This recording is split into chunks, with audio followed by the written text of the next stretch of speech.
بەناوی خوای بەخشندەی مێرەبان کاڵەرە ناسم ڕایڵەتان پێشکەش دەکەم لە وەزارەتی ئەوقاف سەدان مامۆستای ئاینی خۆبەخش هەن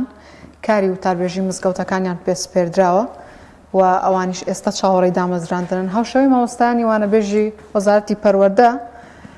ئەوانیش کۆمەڵێک کێشە و گیر و گرفت و معاناتیان هەیە و چاوەڕێی دامەزراندنن و کۆمەڵێک داواکاریان لە حکوومەتی هەرێمی کوردستان هەیە و سێ ئەم مانگە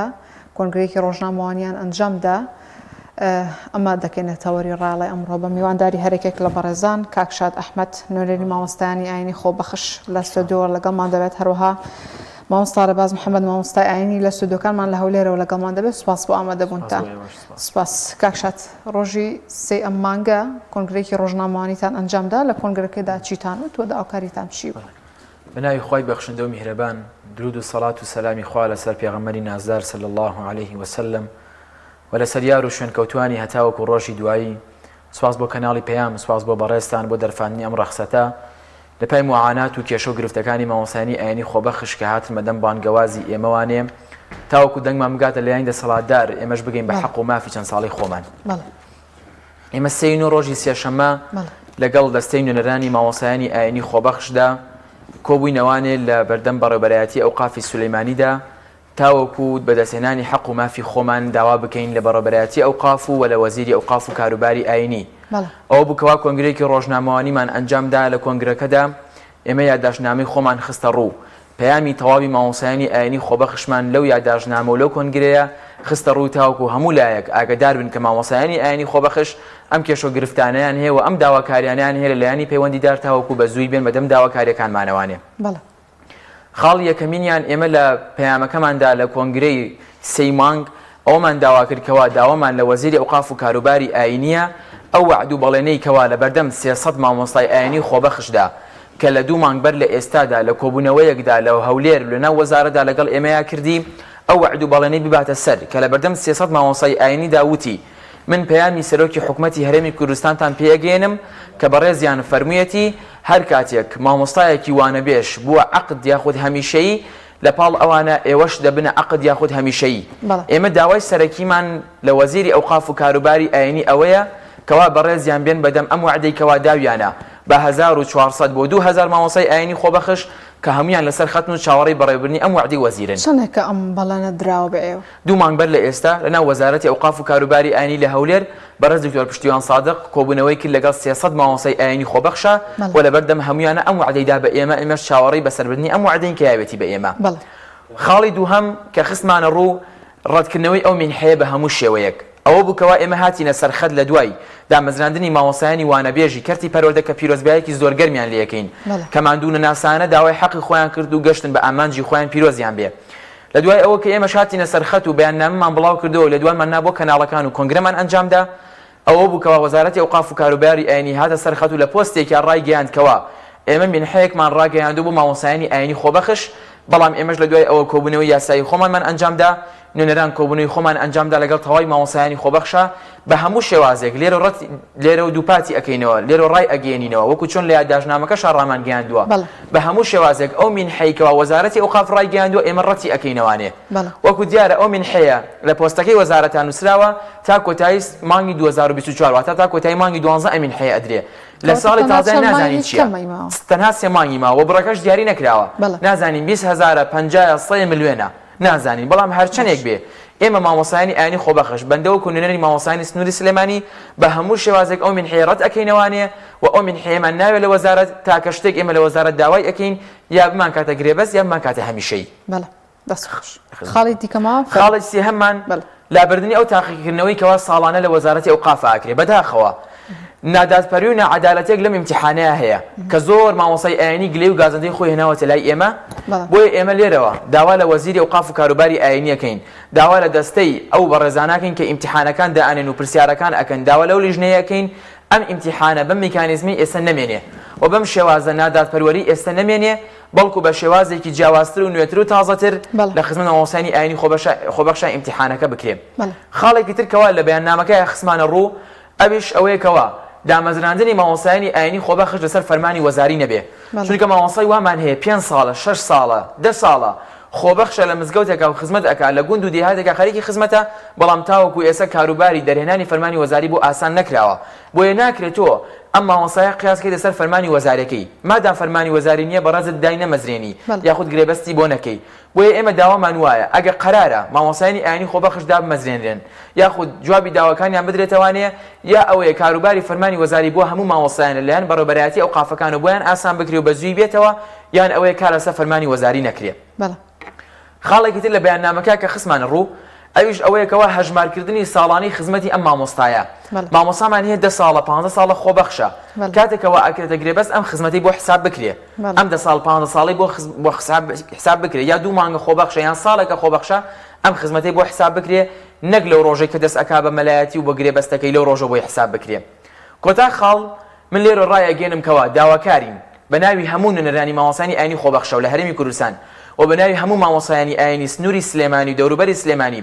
داواکارین کەوا لە وەزیری ئەوقاف بە زووی بێتە سەر خەت ئێمە چەند شەوە لەسەر خەتین و داوای لێکین کە بەڕێزیان مابینێ تاوەکو ئێستا جوابی نەداوێنێتەوە داواکارین لە بەڕێزیان ئەگەر جوان لە سەڵتی بەندەیە بە زووی بێنە سەر خەت و جوابمان بێن و بێن بەدەم داواکانمانەوە و داواکارین لە سەرۆک وەزیران بەڕێز مەسئول بارزانی بێتە سەر خەت و بەدەم معاناتی مامۆستانی ئاینی خۆبەخشەوە بێ وەکو چۆن هاتە سەر خەت و لەگەڵ نوێنەرانی مامۆستانی وانەبێژا کۆبەوە و داواکارین لە جێگیری سەرۆکی وەزیران کە بەڕێز کە قوبات تاڵەبانیە و یەکێکە لە حکومڕان و دەسەڵاتداری ئەم شارە داوا لە بەڕێزیانەکەین لایەک بکەنەوە لە مامۆستانی ئاینی خۆبەخش و گوێ لە مامۆستانی ئاینی خۆبەخش بگرن ئەگەر تاوەکو ئێستا لایەن نەکردوێتەوانێت. دەستخۆش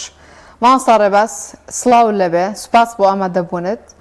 پێم بڵێت چەند مامۆستای ئاینی خۆبەخشمان هەیە لە هەرێمی کوردستاندا؟ بسم الله الرحمن الرحيم الحمد لله صلاة والسلام على خير خلق الله محمد رسول الله صلى الله تعالى عليه وآله وصحبه وسلم ومن والاه. دەستان خۆش خی گەورە سەرکەوتوتان کە بەڕاستی بابەتێکی گرنگە بابەتی مامۆستایانی خۆبەخش کەەوە هەڵتان بژاردووە خی گەورە دەفەرمێ يرفع الله الذين آمنوا منكم والذين أوتوا العلم درجات. مامۆستایانی ئاینی ڕۆڵێکی زۆر کاریگەریان هەیە ڕۆڵێکی زۆر گرنگیان هەیە هەر لە سەرەتای شۆڕشەکانەوە تاوەکو ئێستا بەڕاستی مزگەوت ڕۆڵی مامۆستای ئاینی ڕۆڵێکی سەلیم و ئاسانی هەبووە ڕۆڵێکی باش و چاچی هەبووە بۆ کۆمەلگا بۆ دەوروبەر ئەوەی کە ئێستا دەگوزەرێ دەربارەی مامۆستایانی خۆبەخش بەڕاستی لە هەرێمی کوردستان کەەوە ئەو مەبلەغی نزیکەی 1000 و هەندێکن لە مامۆستایانی خۆبەخشکەوە تاوەکو ئێستا داوای دامەزراندن دەکەن داوای دامەزراندنی با بڵێن ئەگەر بە ڕاستە و خۆش و دامەزراندنی ڕسمی نەبێ هیچ نەبێ بە گرێبەست بێ ئەوە مافێکی ڕەوای مامۆستایانی ئاینیە و داوایەکی 100% مامۆستایانی ئاینیە کەوا پێویستە بۆیان جێبەجێ بکرێت. مامۆستا ئەم دامەزراندنە بۆ ئەوان تا چەند گرنگە؟ ببوورەوەڵ ئەگەر پرسیارەکە دووبارەکەیەوە تا چەند دامەزراندنی ئەم مامۆستایانی ئاینی وانە بێژ یا بە گرێبەستکردن یان بۆ ئەوان گرنگە؟ وەڵا بە تاکید زۆر گرنگە چونکە مامۆستایی ئاینی وەکو باسم کرد ڕۆڵێکی زۆر کاریگەری هەیە لە کۆمەلگا چۆن مامۆستایانی وانەبێژ لە بەشی پەروەردە وعدیان پێدرا بەڵێنیان پێدرا کەوە کار ئاسانیان بۆ بکەن دام بمەزرێنن ئەگەر هات و دامەزرێنەکە موقەتیش بێ بۆیە زەروریەتە بۆ مامۆستایانی ئاینیش کەوا چەند ساڵە وەکو مامۆستاش ئاماژەی پێکرد بەڕاستی مامۆستای ئاینی هەیە 10 ساڵە خۆبەخشە لەسەر جیرفانی خۆی لەسەر ماندووبوونی خۆی لەسەر ئەرچی خۆی ئەگەر مزگەوتیشی هەیە پێشنێژ و وتار خوێنە هەم پێشنێژیەکە دەکا و مزگەوت بەڕێوە دەبا هەم ئیمام خوتبەکەش دەکا کەوا ڕۆژانی جومعە مامۆستاشمان هەیە تەنها وتار خوێنە بۆ نمونە چەندەها کیلۆمەتر دەبڕێ لە ڕۆژی جومعە بۆ ئەوەی بچێتە ئەو مزگەوتەی کەوا وتاری ئاینی تێدا ئەنجام دەدا و لەوێ وتارەکەی دەدا ئەوانە هەمووی لەسەر ئەرشی خۆیەتی بۆیە زەروریەتە بۆ مامۆستایەکی ئاینی کەوا هیچ بژێوێکی تری نییە هیچ نەبێت دا بەمەزرێت. من دەستخۆشی لە مامۆستا دەکەم ڕاستی بەیاننامەکەیانم بینی بەڵام من پێم باش بوو بەیاننامەکە لەسەر ئەوە بێ کەوا نەوەکو داوای ئەوە بکەن ئەو مامۆستایانە بە موقەت دابمەزرێن بەڵکو داوای بە فەرمیکردن و بەڕسمیکردن بکرێن چونکە ئەرشێکی سەرشانی حکوومەتە بۆی کار ئاسانی بۆ مامۆستایانی ئاینی بکە. بەڵێ ئەرکی مامۆستایانی ئاینی چییە بەگشتی؟ وڵڵاهی مامۆستای ئاینی ئەمڕۆ لە کۆمەلگادا ئەرشی زۆرە، یعنی هەر لە مزگەوتەوە واروەها بیتە کۆمەلگا بۆ پەروەردەکردنی خێزان، بۆ پەروەردەکردنی گەنج، بۆ پەروەردەکردنی منداڵ، بۆ پەروەردەکردن و قووەتدان بە بەتەمەنەکان. یعنی ڕۆڵی مامۆستای ئاینی بەڕاستی ئەرچی مامۆستای ئاینی زۆر قورسە. یعنی تەماشا بکە باوچێک کاتێک لە ماڵەکەی خۆیدا چۆن خزمەت دەکا بۆ ئەوی بتوانێت مناڵەکانی پەروەردە بکە، خێزانێکی خنجیلانە و جوان دروست بکە. ئەرچی یەک عائیلەی لەسەرە، یەک خێزانی لەسەرە، بەڵام مامۆستای ئاینی ئەرچی ئەو هەموو خەڵکەی لەسەرشانە کەوا لە دەوروبەری مزگەوتەکەیەتی. هەموو ئەرچی لەسەرشانی مامۆستای ئاینیە بۆ ئەوی پەروەردەیان بکە، بۆ ئەوی کار ئاسانیان بۆ بکە، بۆ ئەوی فێری زانست و زانیاری و عیلمیان بکە. مامۆستا خۆ دەزانی لە بەرامبەر هەر ئەرکێکدا مافیش هەیە. ئێوە ئەرکەکانی خۆتان جێبەجێکەن، مامۆستایانی وانە بێژ ئەرکەکانیان جێبەجێکەن، لە بەرامبەر ئەرکەکانیاندا مافەکانیشیان پێدەن؟ نەخێر بەداخەوە بەداخەوە ئەوەی کەوە ئەمڕۆ مامۆستایانی ئاینی و دوێنێ مامۆستایانی ئاینی گردبوونەوە و بەیان نامەیان دەرکرد لەسەر ئەوەیە کەوە ئەرکەکان جێبەجێ دەکەن بەڵام مافەکان وەرناگرن بەداخەوە. یعنی بەداخەوە حکوومەتی هەرێم مافی زۆرێک لە چین و توێژەکان و هەروەها بە تایبەتی تر ئێمە لێرە باسی مامۆستایانی ئاینی دەکەین. زۆر مەخدورن بەڕاستی بە تایبەتی مامۆستایانی ئەو مامۆستایانەی کەوە لیلا و فیلا لە بەرخاتری خوا لە مزگەوتەکان ئاوادان دەکەنەوە وتاری ئاینی تێدا دەدەن. تەنانەت یعنی تاوەکو ئێستا ئەوەی کە من معلوماتمەیە جارجارە هەبووە، ینی مامۆستایەکی ئاینی ئەوانەی کە خۆبەخشن تۆزێک ئەرزاقیان پێدراوە، جاری وە هەبوو مامۆستای ئاینی با بڵێن لە زستاناندا تۆزێک نەوتیان داوەتێ، جارجارە تۆزێک یارمەتی و هاوکاریەکی کەمیان کراوە و جارجارەش مەسەلەن بۆ مەسائیلی فەریزەی حەج کاتێکەوە مامۆستایان دادنێن بۆ ئەوەی ببنە قودوە و پێشەوەی ئەو خەڵکە کاتێکەوە دەچنە حەج مامۆستایەکی ئاینیان داناوە. تەنها ئەو مافانە دراوە، بەڵام مافە ڕئیسیەکە کە مامۆستای ئاینی پێویستە بیدرێتێ موچەیەکی شایستەیە. لەبەر ئەوەی مامۆستای ئاینی لەو کاتێکەوە دەچێتە مزگەوت دەست دەکا بە نوێشکردن، دەست دەکا بە خۆتبەدان، تاوەکو تەمەنیشی گەورە دەبێت، تاوەکو دەمرێ یا تاوەکو تااقەتی هەیە. بۆ نمونە مامۆستایەکی ئاینی کاتێک فەرمانبەرە لە وەزارەتی ئەوقاف و کاروباری ئاینی، ئەو مامۆستایە کاتێک خانەنشین دەکرێت خۆ ناچێت لە ماڵەوە دانیشێ وەکو مۆزەفەکانی تر لە دائیرەیەک دەوام دەکە و خانەنشین دەکرێت و دەچێتەوە ماڵی خۆی. مامۆستای ئاینی ئەرچی هەر لەسەر ئەگەر خانەنشینیش بێت و ئەرچی لەسەر شانە ئەگەر داژ نەمەزرا بێت. بۆی ئەرکەکانی سەرشاری مامۆستای ئاینی زۆر زۆرە، بەڵام مافەکانی نییە بەداخەوە. مامۆستا پێنەدانی مافەکان چ گرفتێکی بۆ مامۆستایانی ئاینی دروست کردووە؟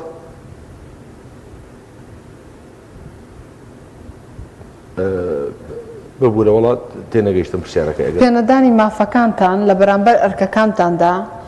چ کێشە و گیر و گرفتێکی بۆ دروست کردوون؟ بۆ نمونە هەندێک مامۆستای ئاینی هەیە جگە لەو کارە هیچ کارێکی دیکەی نییە، یعنی بژێوی ژیانی لەسەر ئەوەیە، هەڵ و گوزەرانیان چۆنە؟ وڵا هەڵ گوزرانی مامۆستایان بەگشتی خراپە. یعنی ئەگەر تۆ متابعە بکەی لە 195 مامۆستایانی ئاینی هەژارن کەم دەرامەتن. ئەو مامۆستایانەشی تەنانەت کەوا دامەزراویشن لەبەر ئەوەی وەکو کەسێکی ئاسایی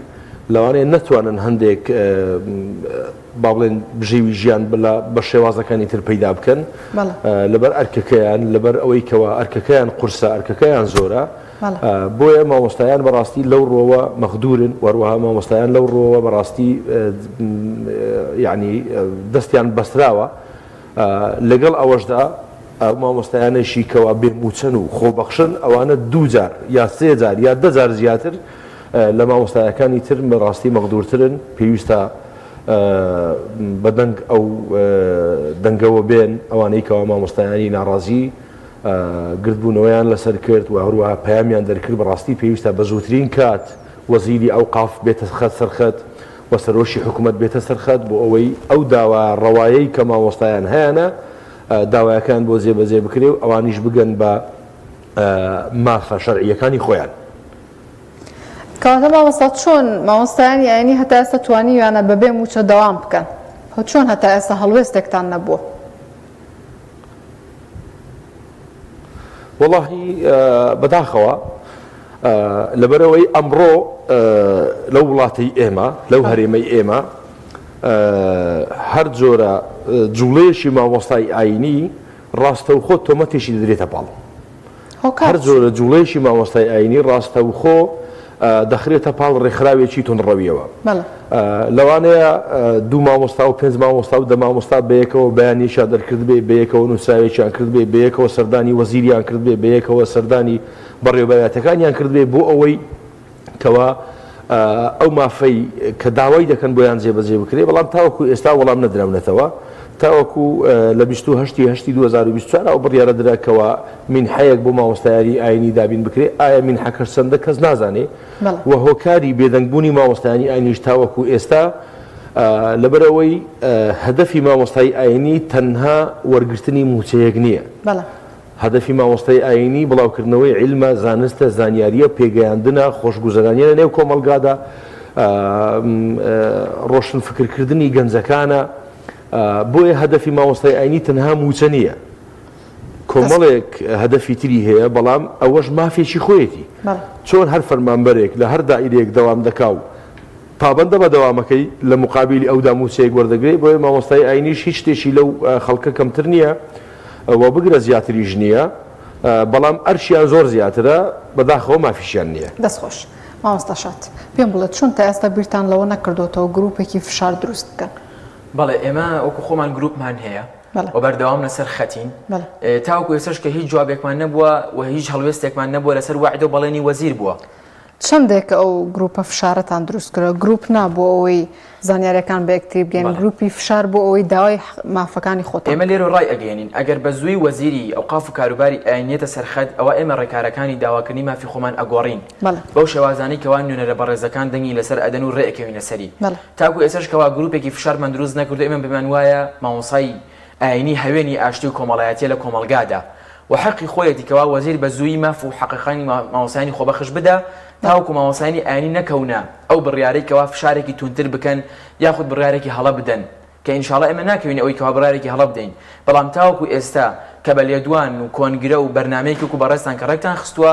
بۆیە ئەوە بەهێمنی قسە ئەەکەین بۆ بەهێمنی بەرنامە پێشکەش ئەەکەین تاوەکو وەزیری ئەو قافیش ئەم پەیامانەی پێ بگا و بێت وعد و بەڵێنی خۆی کە داوێتی بە ئێمە جێبەجێ بکە. دەمەوێت باس لەو خاڵانە بکەین کە لە کۆنگرە ڕۆژنامەوانی کەس داخستوتانەتە ڕوو بۆچی ئەو مینحەیە ڕەتەکەنەوە؟ ئەو مینحەیە ئەمە بێدەنگکردنی مامۆسایانی ئاینیە ئەمە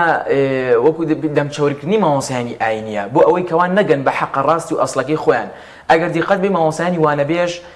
هەر دەرسێکیان کە ئەو توانێت لە پای ئەو دەرسە بڕێک پارەیان بۆ دیاری کراوە و دواتر کە فشارێکی تونتریان کرد بڕێک پارەیان بۆ تەرخان کرا لە وەزارەتی پەروەردە بۆیان نەهات ئەوان هەر بەردەوام بوون لەسەر هەڵوێست و ئامانجی خۆیان و داکۆکیانە کرد لەسەر ئامانجەکەیان کە چی بوو کە گرێبەست بوو یاخود هەمیشەیی بوو ئێمەش بە مینحەیەکە ڕازینین ئەم مینحەیە نەبڕەکەی دیارە و کاتەکەی دیاری کراوە تاوەکو کۆتایی مانگی ئەم ساڵە و لە دوای ئەوەی کە یەکێکی 2025 جێتە پێشەوە نازانین ئایا ئەم مینحەیە بەردەوام ئەبێ زیا ئەکا کەم ئەکایان ئەکرێنە گرێبەست بۆیە ئێمە داوا لە وەزیری ئەوقاف و کاروباری ئاینی و دەستەی وەزارەت و بەڕێبەرایەتی ئەوقافەکانەکەین بە زووی ڕوونکردنەوەی لەسەر ئەم مینحەیە بدەن ئایا بڕەکەی چەندە و تاکەیە و چۆنە و تاکەی بەردەوام ئەبێ و لە دوای مانگی 12 و سەرەتا یەک ئایا ئەم مینحەیە کە نامێنێت چی دێتە جێی و چی وعدێک مامۆسایانی خۆبەخش ئەدەن. ئەو گروپی مامۆستایانی ئاینی کە دروستان کردووە بۆ خۆتان لە شاری سلێمانی هەماهەنگیتان لەگەڵ شارەکانی دیکەی کوردستانە هەیە ئەو پەیوەندیتان هەیە؟ ئێمە دوو گروپمانێ گروپێکمانەیە هەموو مامۆسایانی خۆبەخشی تایە گروپێکیشمانەیە هەموو نوێنەرانی مامۆسایانی ئاینی خۆبەخشی تایە ئێمە هیچ قەرار و بڕیارێکمان نەداوە هەتاوەکو ئەم دەقەی کە لەلای بەڕێستم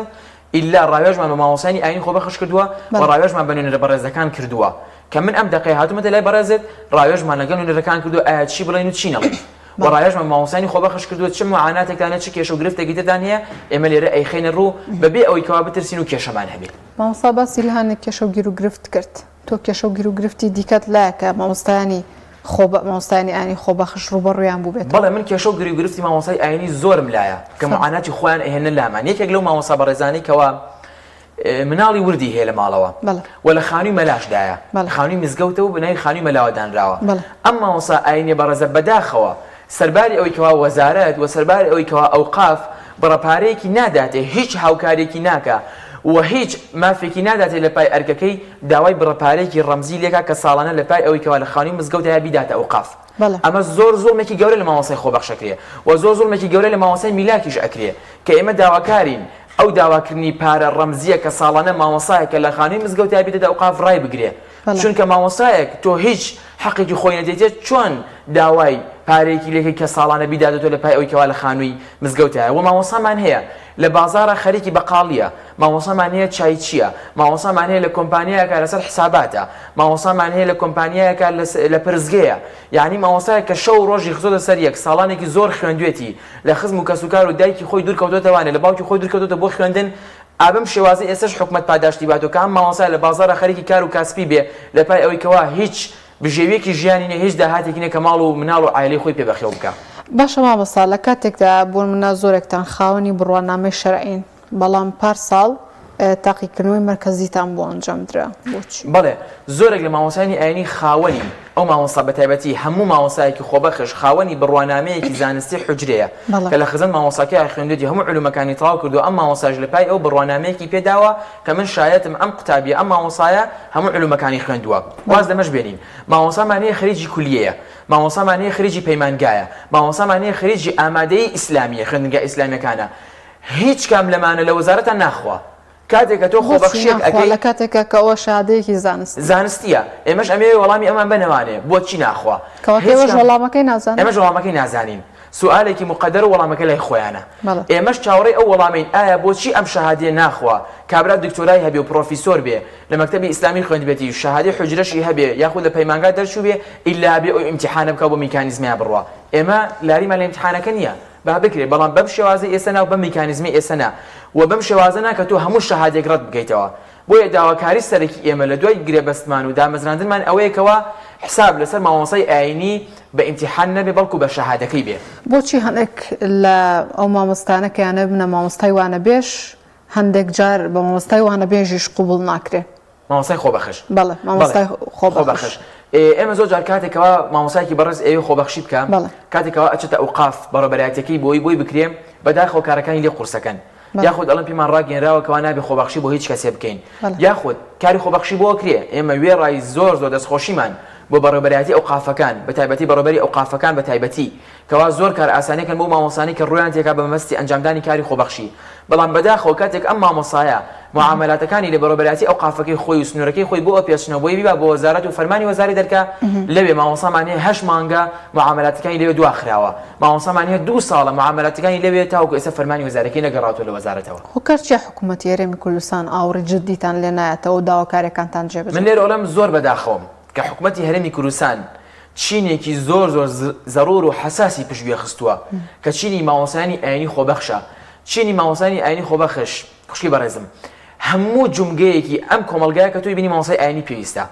هەر لە سەرقەبران، هەر لە ناونان، هەر لە مارەکردن، هەر لە تەلاقدان، هەر لە سولح و سەلاحەت، هەر مەجلیسێک تۆ ئیبینی لەم کۆمەلگای مامۆستای ئاینی پێویستە، هەر لە نوێژەکانە، هەر لە جومع و جەماعەتەکانە مامۆستای ئاینی پێویستە. کەواتە مامۆستای ئاینی چین و توێژێکی زۆر زەڕوری کۆمەلگان، چین و توێژێکی زۆر پێویستی کۆمەلگان. بەڵام بەداخەوە تاوەکو ئێستا حکوومەتی هەرێمی کوردستان و وەزیری ئەوقاف و سەرۆکی حکوومەت و سەرۆکی هەرێم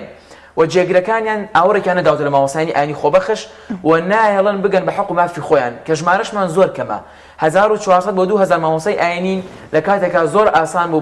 بۆ سەرۆکی حکوومەتی هەرێمی کوردستان لە یەک کۆبوونەوەی تایبەتمەندا کە تەنها نوێنەرەکان و وەزیری پەروەردە تیا بەشدار بوو. 38000 مامۆستای وانەبێژی لەسەر داهاتی ناوخۆی حکوومەتی هەرێم کردە گرێبەست. بۆ ئێمە زۆر ئاسانترەکەوە وەزیری ئەوقاف بۆ خۆی بڕیاری بە گرێبەستبوونمان بدا کە نزیکەی 1400 بۆ 2000 مامۆستای ئاینی خۆبەخشین کە لەناو ئەو 1400 مامۆستا ئاینی خۆبەخشیە بۆ 2000 ئەکرێ پاڵفتێ بکرێ و کەمتریش بمێنینەوانێ بۆیە داواکارین بە زووی بێمەدەم داواکانمانەوە. مامۆستا ڕەباس دێمەوە لای تۆ حکوومەتی هەرێمی کوردستان توانای جێبەجێکردنی داواکاریەکانی ئێوەی هەیە یان نا؟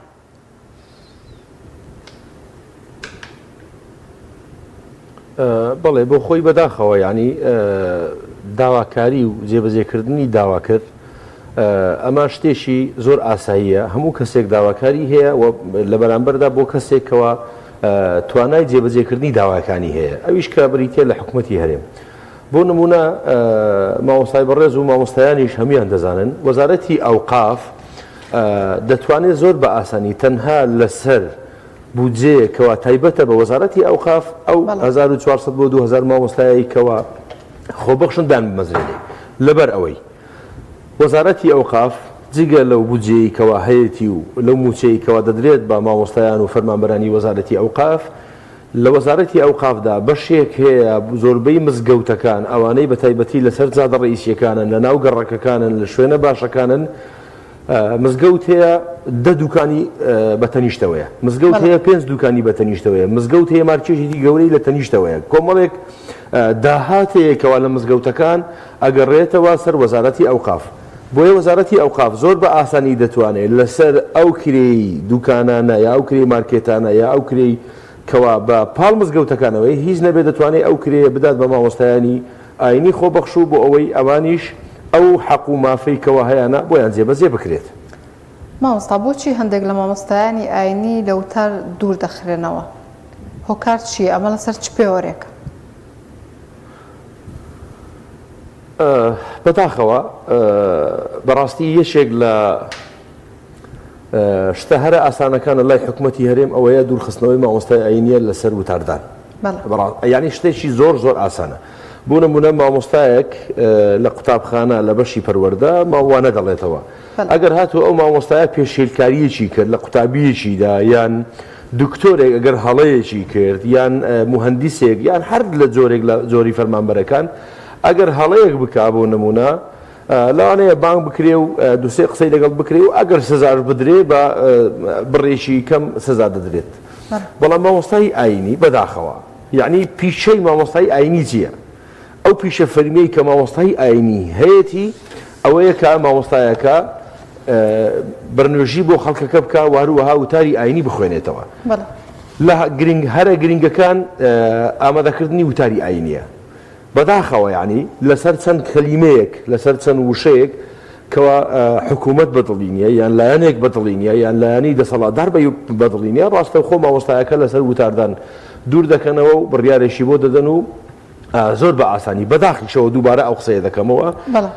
تەسەوەر کە خوشکە بەڕێزەکەم زۆر مامۆستای ئاینی هەیە لەسەر مینبەر هاتێتە خوارەوە بە بڕیاری وەزارەتی ئەوقاف نەبووە بە بڕیاری دەستگا ئەمنیەکان بووە ڕاستەوخۆ پێیان وتۆ مامۆستا لەبەرەوەی جەنابەت وتارەکانە توندا لە دژی حکوومەتە بۆیە جەنابەت ناتوانێت چیتر وتاری ئاینی بدەی و وتارەکان ڕاگرتووە دواتر دوای ئەوەی کە لە وتاردان نەماوە ئەوجا لە وەزارەتی ئەوقافەوە بڕیارێکی باتوە کە مامۆستا جەنابەت ناتوانی چیتر وتار بدەیت بۆیە یعنی یەکێک لە کارە هەرە ئاسانەکان بۆ حکوومەتی هەرێم ئەوەیە کە مامۆستایانی ئاینی لەسەر مینبەر دێنە خوارەوە نایڵن ئەو دەنگە حەق و ڕاستیەی کەوا لە قورجی مامۆستای ئاینی دێتە دەرەوە بیگێنێ بۆیە زۆر جاری وا هەیە کاتێک خەڵک لێی دەکەن دەڵێن مامۆستایانی ئاینی حەقەکان ناڵێن یان حەقەکان دەشارنەوە یان حەق بە ڕاستەوخۆ نادرچێنن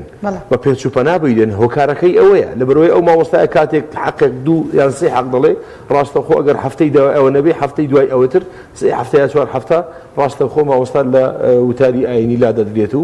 زۆر مامۆستاشمان هەبوو بەڕاستی تۆهمەتی زۆر گەورەی دراوەتە پاڵ و چەند ساڵ زیندانیش کراوە بەداخەوە لەسەر دەربڕینی وشەیەکی حەق مامۆستا ڕێباز لە کاتێکدا حکوومەتی هەرێمی کوردستان و وەزارەتی ئەوقاف هاوکاری ئێوە ناکەن وەکو مامۆستایانی ئاینی و تەواوی ئەو مزگەوتانی کە لە هەرێمی کوردستانە هەن چی هاوکاری ئێوەیە وەڵا هاوکار دینەکە هاوکارە بەڕاستی لەبەرەوەی ئێمەی مامۆستای ئاینی پێمان وایە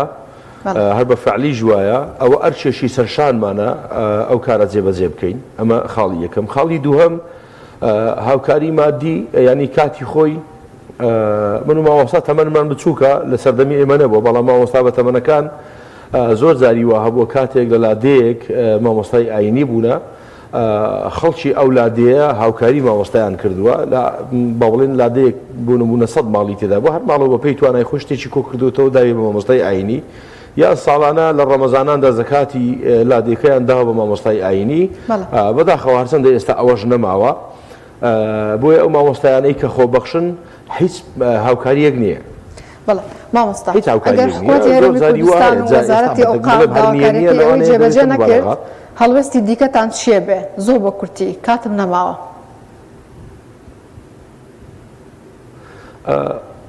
هەڵوێستی مامۆستایانی ئاینی خۆبەخش بەڕاستی هەڵوێستێکی ڕوون و ئاشکرایە و ڕوون و دیارە. بەداخەوە من لێرە وتەیەک دەڵێم مامۆستای ئاینی ئەگەر لە حکوومەت تۆڕە بێ یا ئەگەر لە خەڵک تۆڕە بێ ئەگەر هەر هۆکارێک لە هۆکارەکان بێ مامۆستای ئاینی ناتوانێت بڵێ من دەرگای مزگەوت دادەخەم چونکە دەرگای مزگەوت تەنها وتاردان نیە نوێژی تێدا دەکرێت و هەروەها واجبێشە لەسەر شانی خەڵک کەوا بێن نوێژەکان ئەنجام بدەن بە جەماعات و هەروەها وتاری ئاینی ژێ لە وتاری ئاینی ڕابگرن لەو سەعاتەی کەوا پابەندە بە کاتی خودبە و واجبە لەسەر شانیان بێن ئامادە بن. ئێمە ناتوانین بڵێن دەرگای مزگەوتەکان دادەخەین ئەگەر هاتو ئەو داوایانە جێبەجێ نەکرا بەڵام هەروەکو مامۆستاش ئاماژەی پێکرد لەوانەیە زۆر هۆکار و زۆر شتیتر هەیە بیکەین و هەروەها قسەی لەسەر بکەین گفتوگۆی لەسەر بکەینە بەرامبەر وەزارەتی ئەوقاف و دام و دەستگایەکان بۆ ئەوەی ئەو مافەی کەوا مامۆستایانی ئاینی خۆبەخش داوای دەکەن بۆیان جێبەجێ بکەن. دەستخۆش مامۆستا ڕەباز محەممەد مامۆستای ئاینی لە ستۆدیۆکانمان لە هەولێر لەگەڵمان بۆ هەروەها مامۆستا شاد ئەحمەد نوێنەری مامۆستایانی ئاینی خۆبەخش سوپاس بۆ ئامادەبوونتان لە ڕایڵم پێشکەشکردن هەر شاد.